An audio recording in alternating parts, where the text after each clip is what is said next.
That transfer portal's been good to the Huskers, so keep it coming. Welcome to the Voice of College Football, GBR, and our Tuesday night show with Greg Peterson from Husker Online. Leave those comments and questions. Let's get it. How's it going, Greg? Doing pretty good, Mark. How about you? I am doing well. And excited to see the new edition. And not nearly as excited as the Nebraska fans, but I'm always interested in new personnel and new playmakers. And here's another one. And obviously, this is going to be on the top of our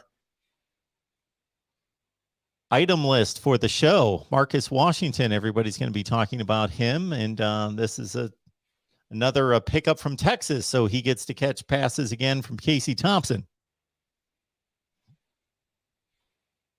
Yeah, absolutely. Oh boy, I'm on a real bad connection here. Forgive me if I cut in and out. But yeah, a guy that's familiar with him and has played a lot of meaningful snaps at Texas, and a versatile guy that has 2 years of eligibility and a redshirt year.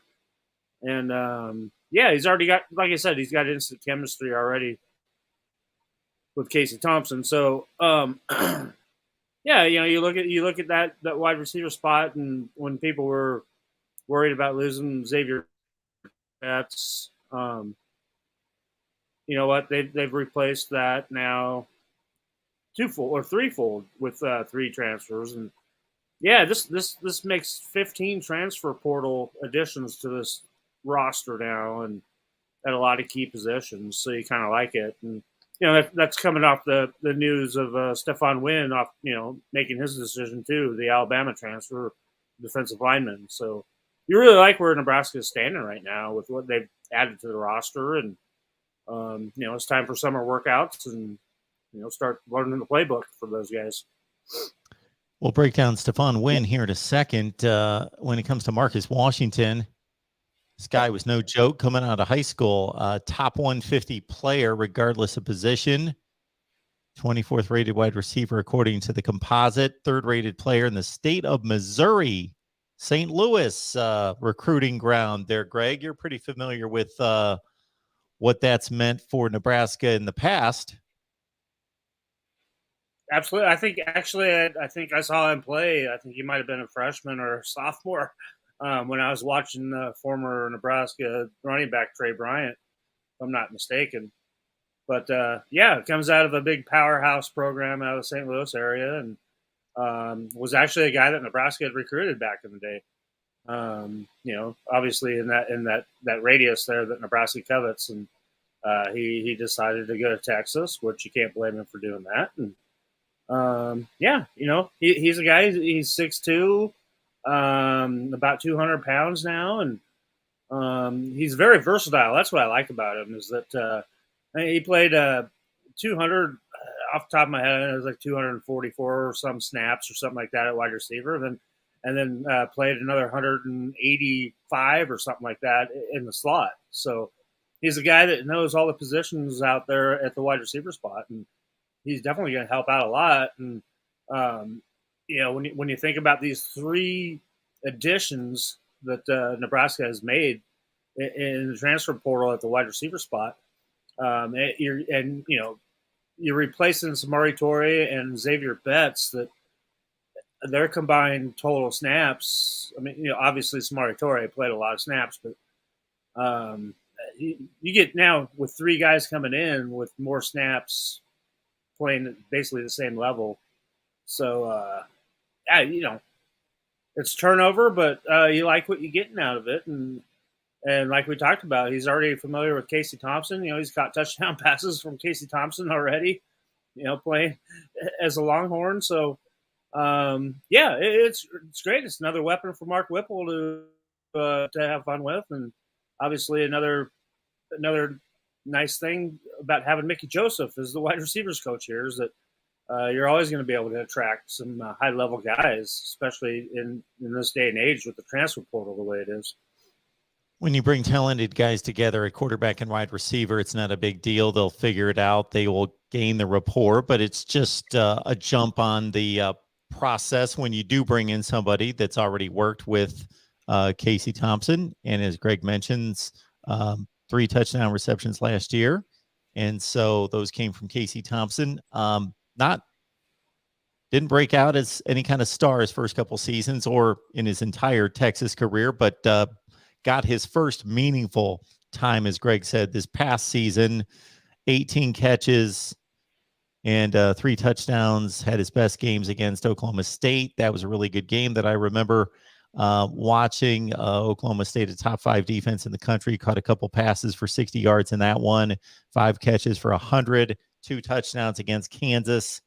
And again, played against the big opponents down the stretch in the Big 12. So he's not going to be wowed by the stage at all, you wouldn't think, even though, again, we're not talking about a 100-catch guy, but he's been on the field in meaningful games against big opponents. So should be a good one.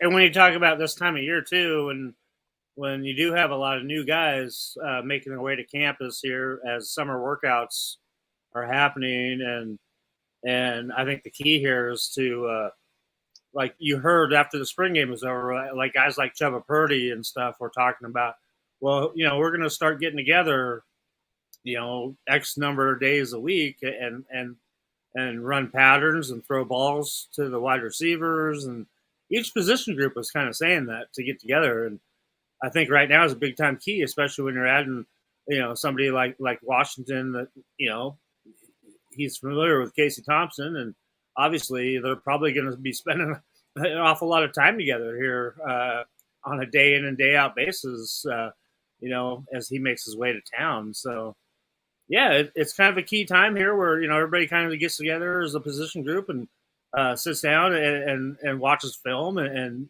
reads the playbook and answers questions with each other and work out together. And, if there's a lot of that going on, that's all the much better for Nebraska moving forward. Stephon Wynn. So his announcement came not much ahead of Marcus Washington's, and he was in the class of 2018. So he's been on campus a long time. Things haven't necessarily worked out for him too well at Alabama. Not that he did anything wrong, but he only played a handful of games, about 10 games played at Alabama. And but when he came out of high school, he was a top 75 player in the country, top 3 at his position. Yeah, and he comes in here with 2 years of eligibility to play as well. So I think he sees that there's opportunity here, and like I think we talked. You can pretty much say we kind of had this conversation last week about his former teammate and now teammate again in Kane Williams. Same kind of thing. They both went to Alabama and had a you're competing at a position spot and they're bringing 5 stars in and year out to compete with you, and you kind of get lost in the fray a little bit. Yeah, this is what guys do nowadays. This is, you have the opportunity to go leave for greener pastures, and obviously the playing time is a big part of that. And if you're in a program right now and you're not getting the playing time, and you need to up your stock any way you can if you want to make it to the next level. And yeah, it's a no-brainer these days. And now that's why we have to talk about the transfer portal pretty much more than we just talk about traditional recruiting, the way things are going these days. So, but yeah, 2 nice additions to both sides of the ball for Nebraska. And, again, just like we talked about the production value that you get and experience value that you get compared to what you lost of other guys that left. And I really like what Nebraska has now, on the defensive line. I can't wait to see what they look like come the first day of fall camp. Greg, did you think we were going to get West Virginia support here? No, really didn't. We got some strong West Virginia support. So this is a Golden Blue Listen out dude. He's a good dude, and he's also a Golden Blue dude. And he is one of our main cogs on our West Virginia channel here at the Voice of College Football. So checking out a little GBR tonight. Always welcome. All right. Exploring with Ben, Mike. Good to see Alan and Moonbot also. Yep, I told you that would come up. Moonbot. This one. Oh, is it coming? Oh, I saw one about it. what I brought up, but Brad says, I love this windfall of talent. Now you got to start having a major focus on managing the locker room and all the personalities. Big question is, can this all pull together in 3 months? I think that's where we are in college football. You know, Nebraska's making a lot of moves, but almost everybody is. Name of the game. Yeah, and Nebraska's, they're up first on the stage too. So yeah, everything is a little bit. Everything is in fast forward a little bit around here right now, and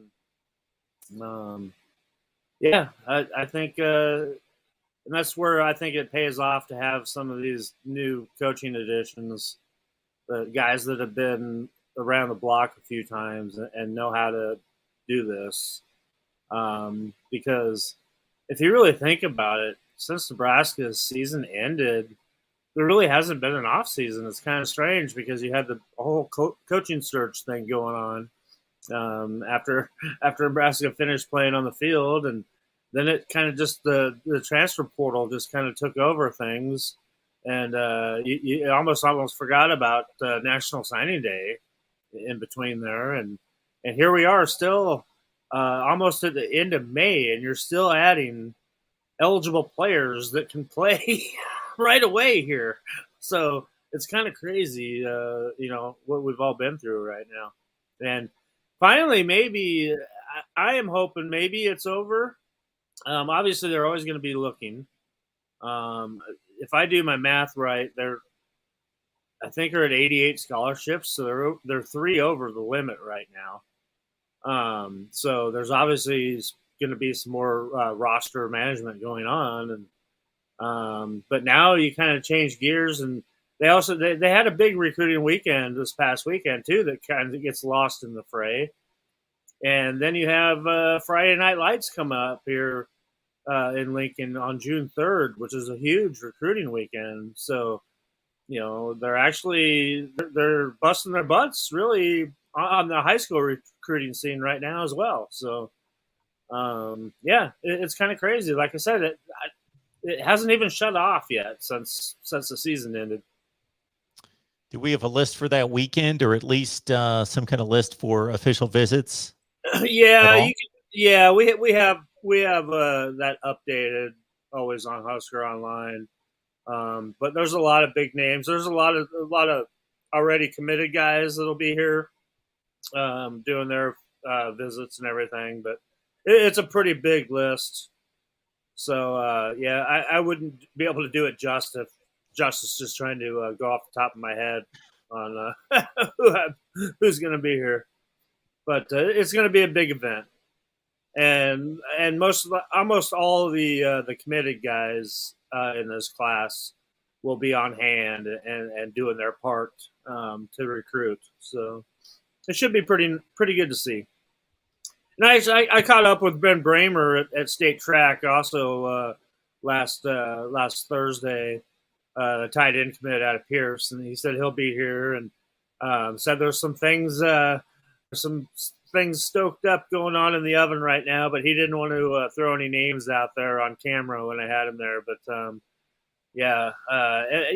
lot of the in-state guys, the top in-state guys, all were participating in state track here last weekend, and it was pretty cool to see guys like Malachi Coleman out there, a big 6'6" guy running the 100 and running the 200. He came in second, unfortunately, and he wasn't very happy about it. But that guy is a pretty special athlete. There's no wonder why he's ranked the number one player in the state in this class. Jackson Young. Craig, have you heard anything about our chances of landing Omari and Miller? Omari and Miller is an LSU commit for 2023. He's a top 20 wide receiver, number 122 in the composite overall, and he's out of Louisiana, the 7th rated player in the state. So I don't know what the connection is there between, other than Mickey Joseph. Assuming that Mickey Joseph, yes, recruited him when he was at LSU. Well, of course he did. Yeah, that's probably the biggest reason why he's going to LSU outside of being from that state. We've mentioned before that Mickey Joseph has a special way with these guys because Mickey Joseph is also a Louisiana guy. He's the guy that got out of Louisiana and came to Nebraska to play his college football. And he knows what it's like about those the kids that come out of Louisiana, and he is the ultimate father figure for any of them, and that's pretty hard to beat. So, like we always say, the key is getting the guy here on campus for a visit on game day and see what it's all about, and coupled with that kind of a relationship that he would have with Mickey Joseph, which is obviously something that Mickey can't talk about in ongoing recruiting, an active prospect. But I'm sure it's pretty darn special. And Mickey's got a way of convincing mom that you can trust me with your son for the next 4 or 5 years. I'm his best. I'm his best friend. I'm his dad. So, I mean, any kid like that would always, I give a very high chance that he can switch and come to Nebraska. All right. Appreciate everybody being here at the Voice of College Football. This is what we do every Tuesday night at 7 Eastern, 6 Central, where it counts. And Brooks is saying, why would you focus on high school kids when they can just transfer? The transfer portal will continue to grow each year and will be better because it's harder to transfer again. Well, the high school players the players have to come from somewhere. So they're still coming from high school. So if you're just getting players from the transfer portal, that's going to dry up at some point. Somebody's got to sign just as many high school players. There's got to be just as many high school players coming from the high school ranks into college football overall for everybody. Well, the thing that has changed basically is that, to try to answer his question, it has changed it a little bit because now schools aren't trying to fill that 25 quota that that you're eligible to recruit each and every year, according to how many available scholarships you have. So now teams aren't trying to fill that because now the transfer portal provides them with a different avenue. And so you're going to see, as a result, you're going to see a lot smaller recruiting classes from here on out until things change. So you're not going to be seeing those huge, unless you're still, you're these teams that are up in the top 10 in recruiting year in and year out. They're still going to probably sign their whole 25 to, and sometimes they have, 28, 29 officials available for them and stuff.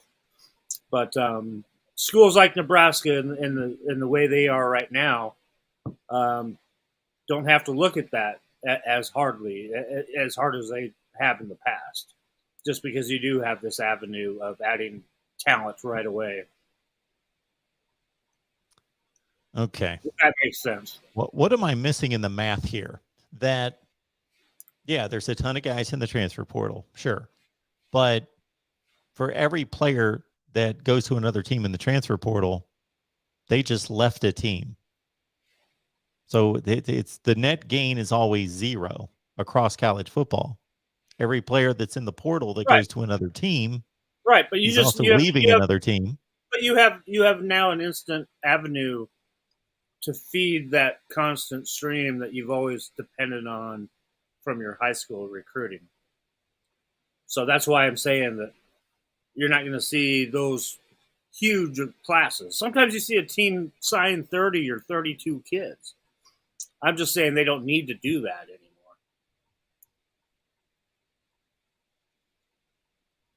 Okay. It depends on where you are and Yeah. what you've got on your roster. For sure.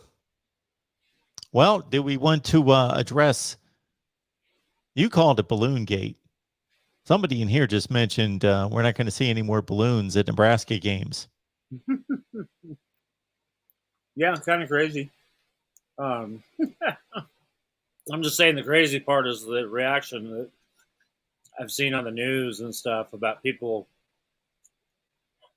getting interviewed and just can't believe it. But yeah, I mean, Nebraska fans know that there's always been a long-standing tradition where they buy balloons, they buy red balloons before they come in, and then they release them. It's supposed to always be when Nebraska scores the first touchdown, but these days sometimes there's not a touchdown until there might be a field goal and half of them go up in the second quarter. But yeah, it's always been kind of a weird thing, and it doesn't do much for your game day experience, I don't think, if you've been around a while. I mean, the only people that I can see that are upset are the ones that are bringing their young kids to the game for the first time to see all the balloons go up in the air. So, no, Trev Alberts was on his monthly appearance on Sports Nightly last night, and he announced that there would be no more balloons being. And this is after a few years back, there was a big stink about the environmental impacts of the balloons. So they actually had to remanufacture the balloons to make them more environmentally safe. And but now apparently there's a helium shortage. So that is the reasoning. So in this day and age, there's a lot of shortages going on. I mean, gas prices, everything. So I'm not surprised that there's a helium shortage. And, Trev Albert said the state of Nebraska hospital system could use the helium a lot more than, Memorial Stadium could for filling up balloons. So that's all that is. And people are just up in arms about it, apparently. It made national news. And, yeah.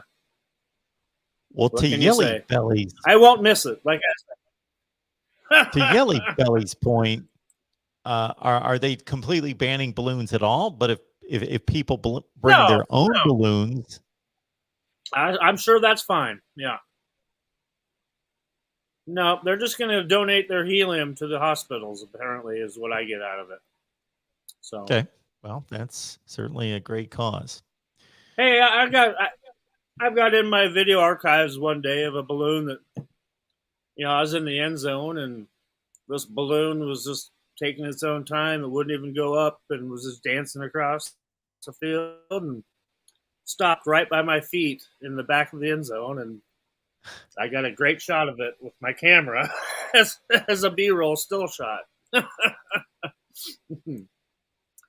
But they were, like I said, half of the time they'd go up at the wrong times, or Nebraska would score, and then there was a penalty, and it'd get called back, and all the balloons are already out. And yeah.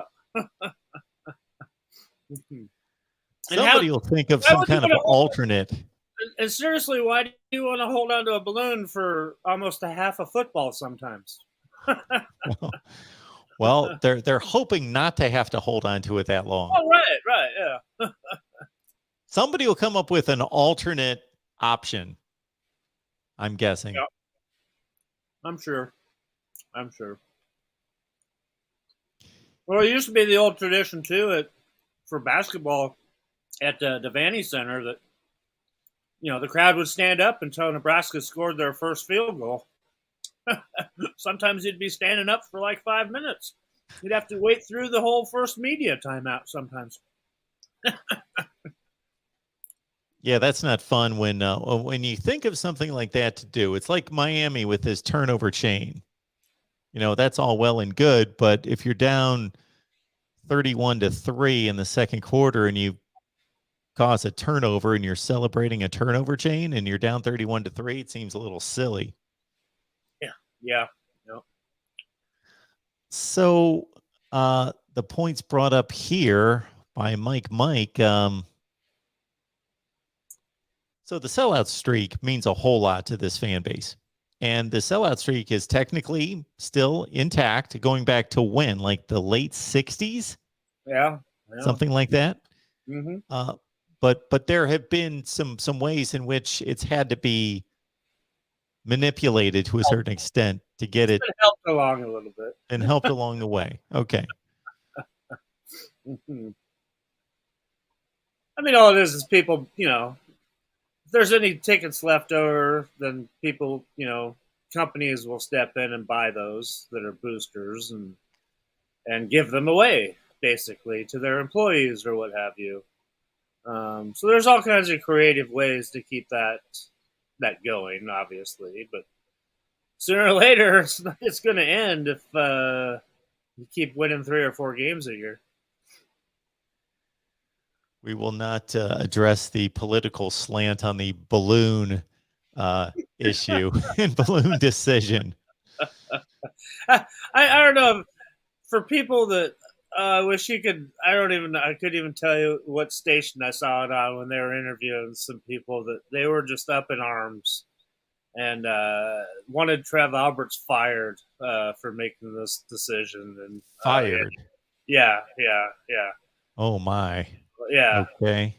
I don't know what those people have going on throughout their day, but they apparently have way too much time to think about issues like balloons. All right. Steven, appreciate you being here, man. Thank you so much for the contribution.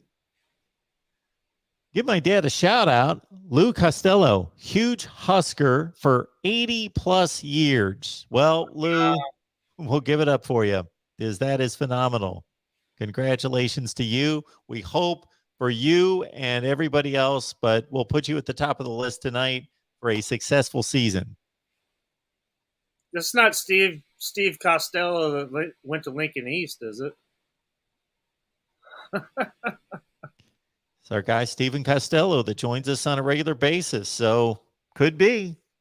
Well, Steve Costello went to high school with me, played basketball with me. I don't know if it's the same one or not, but yeah. You know what else we had circulating around college football this week is talk concerning scheduling changes and division format changes. So the ACC has already said that it's going to go to a 3-5-5 model, which means that everybody in the conference is going to be given 3 designated rivals that they play every year. And then the rest of the conference, meaning 10 other teams. So if you think about it, everybody's one team. So there's 13 other teams in the conference. So if you get 3 rivals, then there's 10 other teams.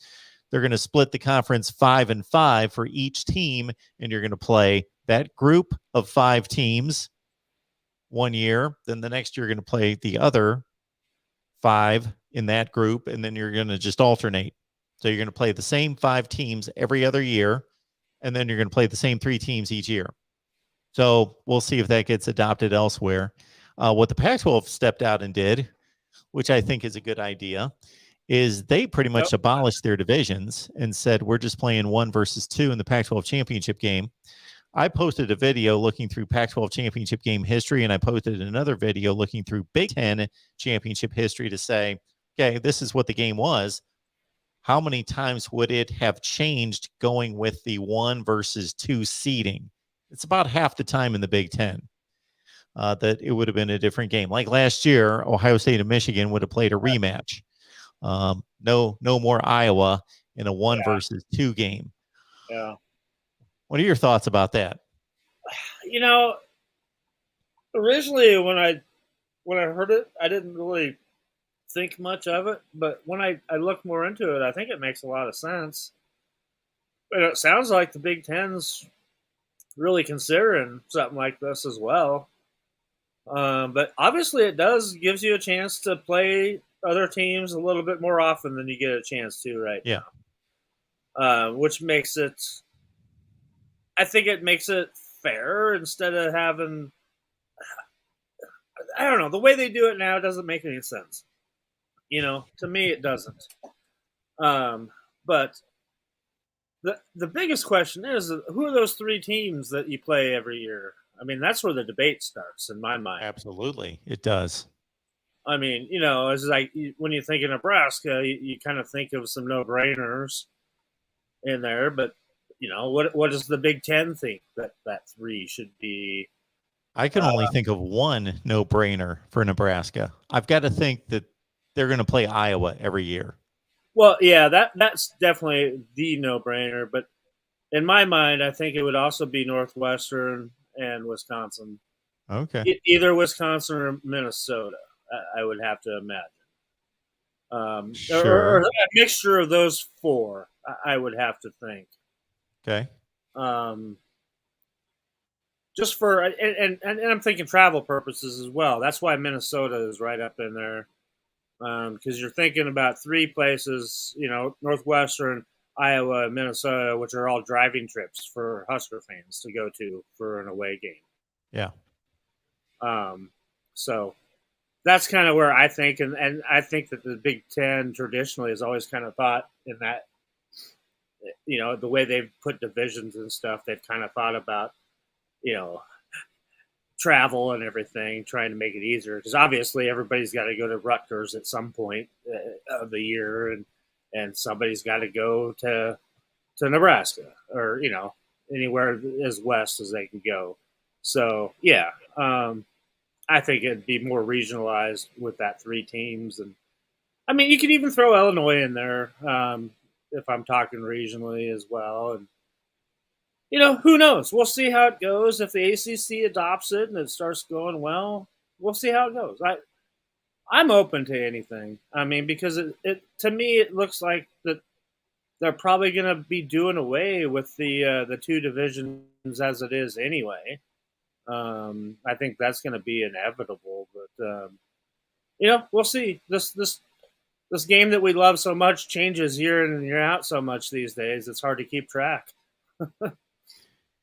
Well, the big plus, you've already mentioned it to me, is that right now this doesn't happen in the Big Ten. The Big Ten's different, but in the ACC and the SEC, if you play in one division, then you have a designated rival in the other division. You play them every year, but the other 6 teams in the division rotate. So you don't see a team for 6 years. Yeah, and that's not right to be in a conference with a You're team. In the same conference. Yeah, that's not right. You don't see somebody for 6 years. Yeah. What this does for the ACC, and if the other conferences would latch onto it as well, is that there's nobody that you don't see at least every other year. Right. No, I like that. I think that's the way it should be. Yeah. You're in a conference together for a reason. So, yeah, and unfortunately, football, they don't have the schedule that basketball does, where basketball can easily play everybody in your conference. But there's just not enough games in a regular season for football these days, since conferences have grown so much. I don't know if I've got the figures in front of me. Like I say, I posted a video this week going through the Big Ten championship history. Here it is. This is what we got for you, Greg. Listen to this. So we'll start with the first Big Ten championship game. It was Michigan State, Wisconsin. Well, of course, that was the legends and leaders. It would have been, let's forget that. That only lasted 3 years, and they figured out nobody understands what the hell this is. I have hats that say that. They gave us free hats when we joined the conference, the media. So I got like 10 different hats about that stuff. Nebraska fans were probably even more so just at a loss. Like, what are we getting ourselves into? What is this? So you had a Michigan State-Wisconsin Big Ten championship game in 2011. That would have been Michigan State, and I don't know who they would have played because Wisconsin, Michigan, and Penn State all tied for second place. So that would have come down to a tiebreaker. In 2012, that was the Nebraska-Wisconsin game. Good news for Nebraska is they wouldn't have played Wisconsin and given up 70 points. And that was kind of a weird year, too, because Ohio State was undefeated, but they were on probation. And Penn State would have been the next choice, and they were on probation. So it looks like it would have been Nebraska and Michigan in the Big Ten championship game. 2013, 15, 17, they were all the same.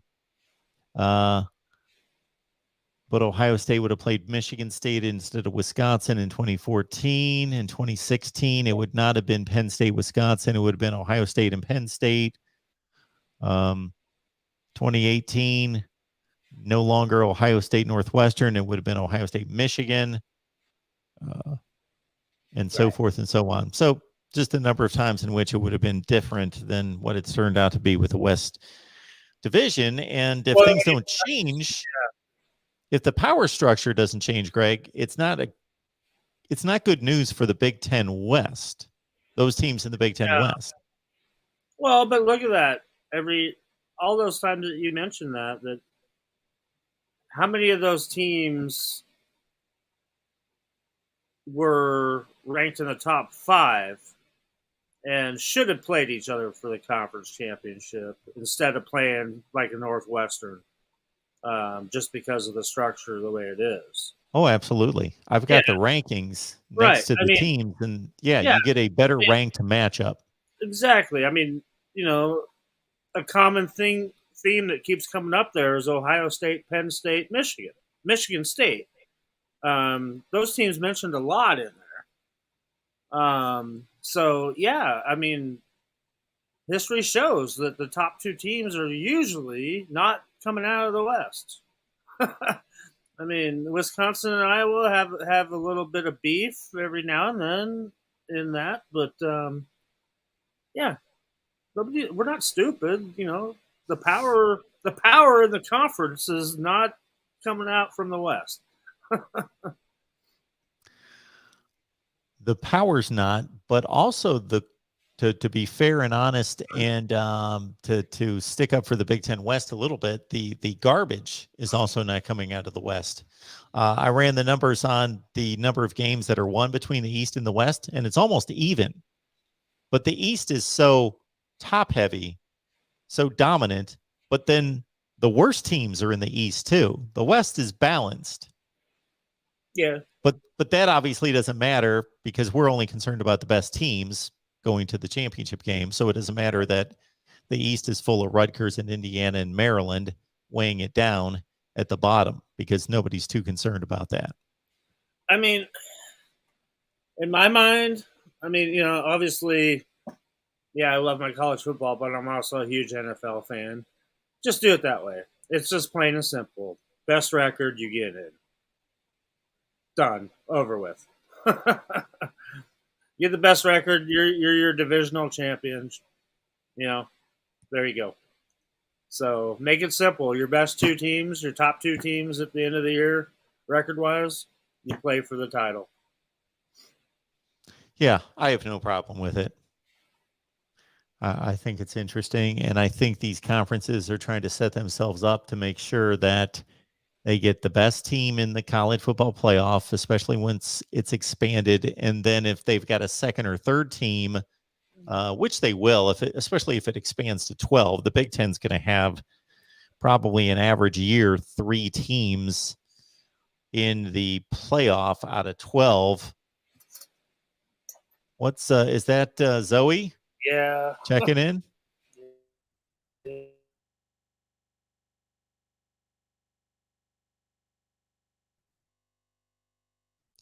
I think we lost Greg. Hopefully he can make it back here. Oh, there we are. We're back. You with us? Yeah, we're here. There we go. You're having a rough time tonight. Usually your internet's rock solid. I know I'm on the wrong network, and I didn't want to switch on you. Oh, I got you. But yeah, I'm on the slow one here. I don't know how it popped onto the wrong network, but yeah. And then we got attacked by hungry dogs. So, all right, we're back.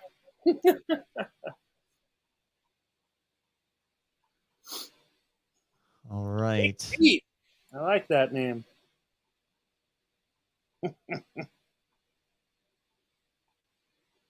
Questions, folks, comments? Where we got it? Tim is here saying the conferences messed it up when they chased the money. This won't be popular in a Husker chat, but it was best when they were 10 teams and everyone played everyone in a 9-game conference schedule. Well, I agree with that, but the conferences they're too big and it's not going to go back.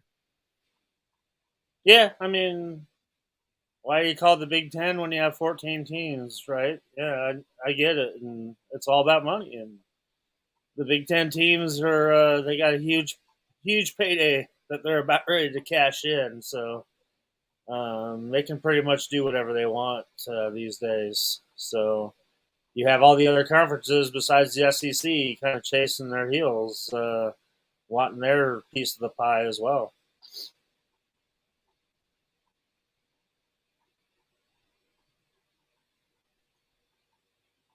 And that's what I mean. It almost waters it down a little bit too, because you can be a bottom feeder and still be a successful program, but because you still have revenue coming in, even if you're not putting butts in the seats and selling gear. And I, for the record, agree with Willie, and I've laid out my scheduling format. I would not designate 3 rivals. That's not my system. I'm not going to try to repeat it here. So just go check out the I don't think videos. that's I've laid out my scheduling system for the conferences. Yeah.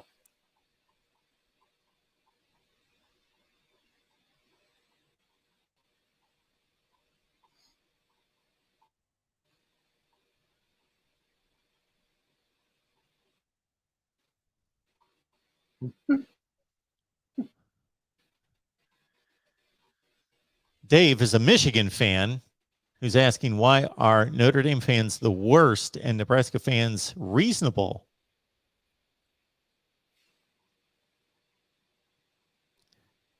Alan's looking for an I'm offensive supposed to line answer. transfer. Yeah,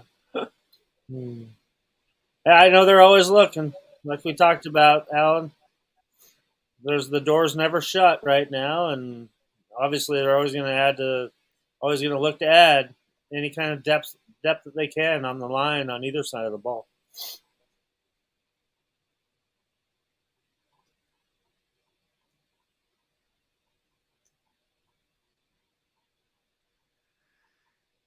All right.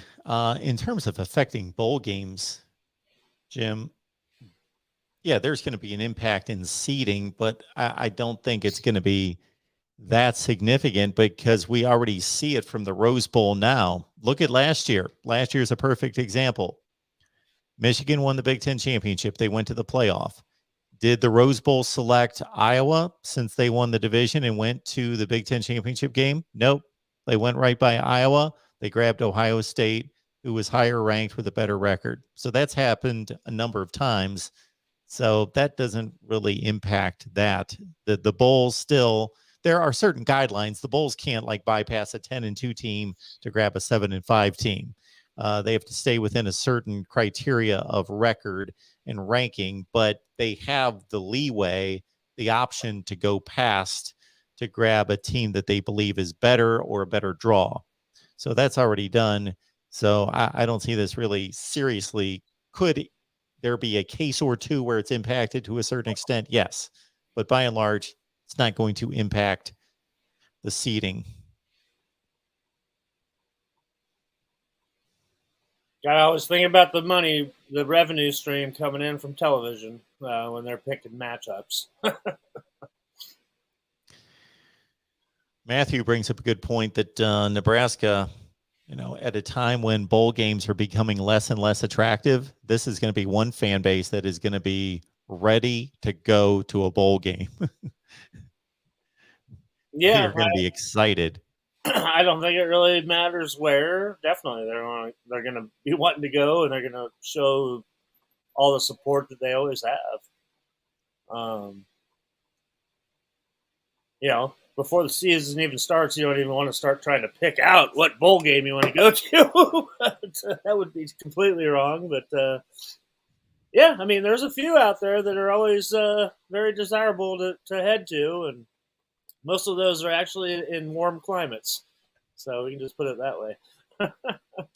Got 150 on the line. Appreciate you guys being here for Huskers Live. We're here every Tuesday, 6 Central. So make it a habit. Bring some other college football fans with you. As you can see, of course, we talk nothing but Nebraska, but we've got college football fans from all over the place. USC, Notre Dame, Ohio State, Michigan, I've seen tonight, many others, Miami, and others. So everybody's welcome. We talk college football across the board. We're here every week. Zoe's here.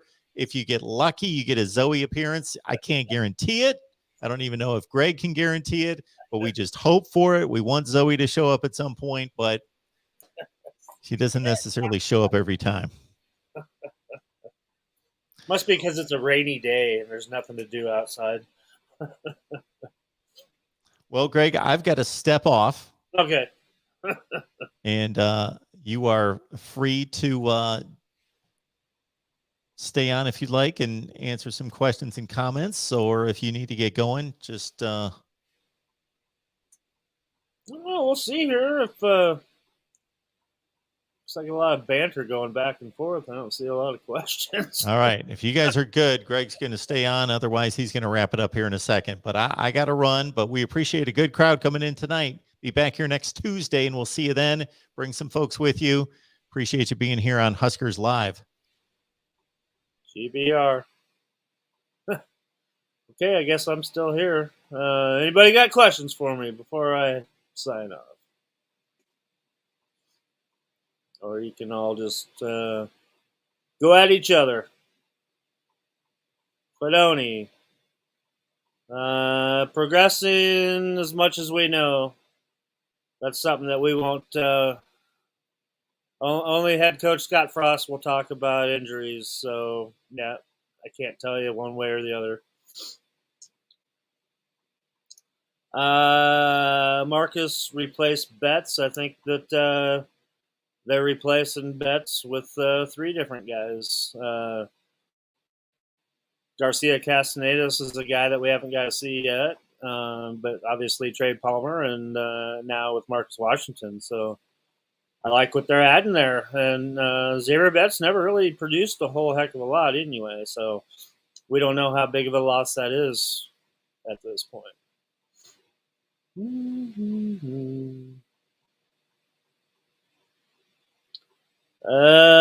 Biggest impact guy, hard to say, but I want to see what O'Shawn Mathis does. I mean, I think he might be one of those game changer guys, and obviously, like I just mentioned, Trey Palmer, another guy that is also a home run hitter too. So I'd go between those 2 guys.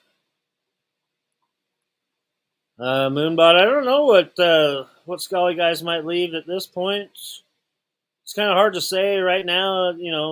With graduation's already been over a couple weeks ago. I don't see anybody leaving at this point until semesters. Right around semester starting in fall camp wise. If people aren't happy with their position there on the depth chart, but yeah, I don't see any changes coming up.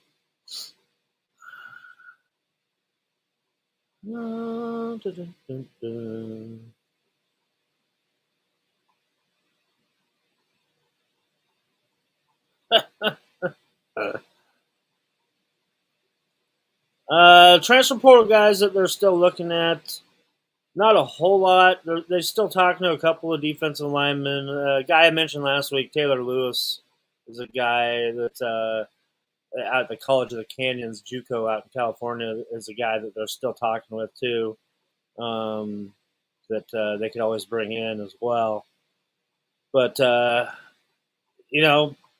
to be conservative here, I think they're probably about done reaching out to people right now, especially on the defensive line. But we'll see. We'll see. Initial starting receivers. I think definitely Omar Manning, Trey Palmer, and I think I don't know. We'll see. I mean, Oliver Martin's going to have a say in that battle, and uh, Garcia Castanedos as well. I think we got to see with what guys look like in fall camp, but Marcus Washington obviously another candidate for that. But obviously, I know what two of them are going to be.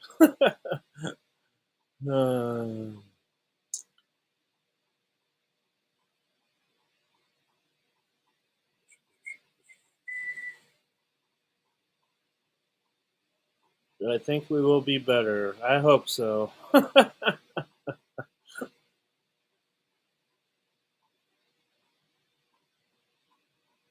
UK or Nebraska? Kentucky had a really good year last year, but they lost a lot of talent. They had some, besides Wandale Robinson, had guys drafted as well. I think Kentucky will be down, or unless you're talking about University of Nebraska, Kearney.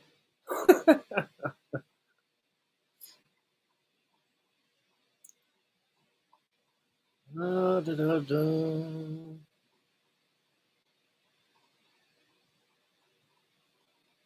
4-3 over 3-4. That old argument. It's hard to say. I mean, Coach Shenander, he's kind of done his own thing, and he uses a hybrid of both. I think he does what his talent predicts him to do. So I think they're always going to be under him, technically running a 3-4, but you see a lot of times that they are actually in a 4-3. So I think that debate's a little bit overrated. Game day tradition. Oh boy. I don't. It's hard to even think about that compared to as a fan or as having to work on game day. I think it's got to be the tunnel walk, though. I mean, that's always something special and something that if you're there on the field, it gives you goosebumps. Those went away for a little bit, but they came back this year at certain times. But I think that's obviously, in my mind, would be the biggest game day tradition at Nebraska, obviously. Not the balloons. Not the balloons. Definitely can do without those.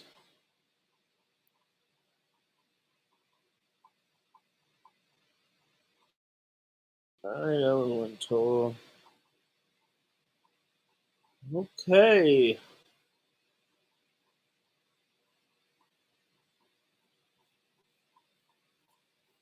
I'm not seeing a heck of a lot else on here. Anybody else? Any last shout outs before we head out?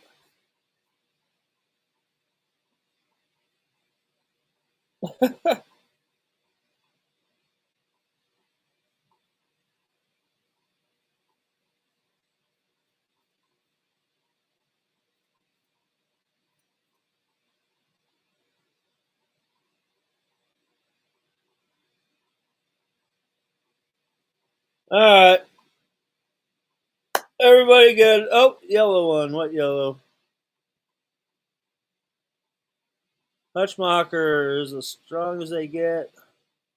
Yeah, absolutely. Nash Hutchmacher. He is a beast.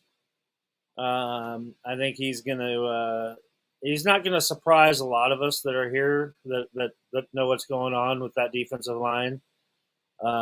He's been waiting to break out, and this is his year. And he's probably the most talked about guy on that defensive line throughout spring ball, and a guy that is very, very impressive to all his other teammates. Really look up to him, and I think he's going to have a huge year.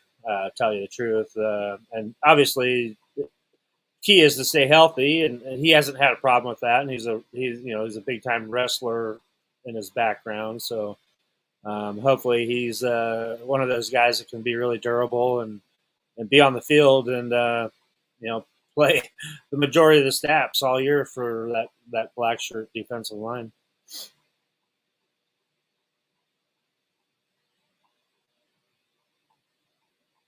Yeah, again, leaving this summer, I'm not seeing a whole lot that we can zero in on leaving during the summer.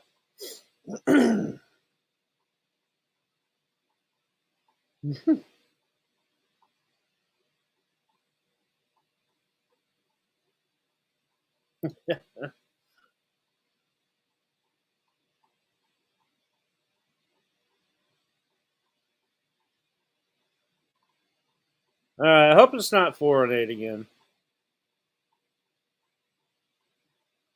Yeah, Mustrick running game. I like what they've added, and with a new attitude on that offensive line, and I think it's going to be a little more dedicated to a power run system under Mark Whipple, and I think that's one of the key cogs in their success this year is having an offensive coordinator in there that can that knows what he's doing. Basically, I'm not saying Coach Frost doesn't know what he's doing, but he's got his own style of how he likes to run things. So, I think that the running game is going to have to pick up for Nebraska to be successful, and I like the guys that they brought in. Some exciting young freshmen that we haven't had a chance to look at, and some exciting transfer portal additions. So I think it's going to be a much improved room.